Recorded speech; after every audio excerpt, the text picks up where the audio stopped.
Skal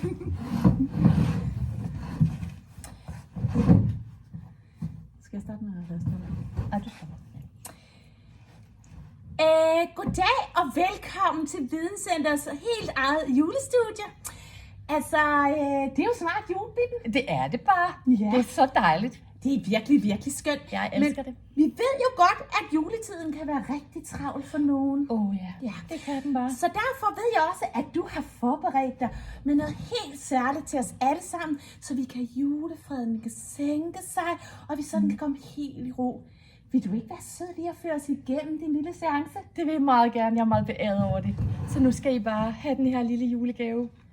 Vi skal lave sådan en lille mindfulness-øvelse, så nu starter vi lige. Hvis jeg har et lille lys, kunne jeg jo lige tænde det. Så tænder vi lige vores lille lys. Sådan. Ja. Og så starter man lige med sådan at trække vejret dybt ind gennem næsen. Du kan prøve at være lidt med, kunne det, Bodil? Ja. Sådan. Okay, lige gør sådan her med hænderne, så virker det bedre. Og så puster vi ud. Nå, det kan være lyset, det er lige kommet der, så lige lidt for tæt på. Jeg tror lige, vi flytter det en lille smule. Sådan. Så skal vi have det tændt igen. Den var tom. Øjeblik. Vi er klar.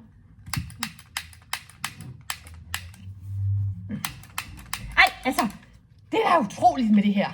Jeg tror simpelthen, vi venter med julefreden til en anden dag. Det duer ikke.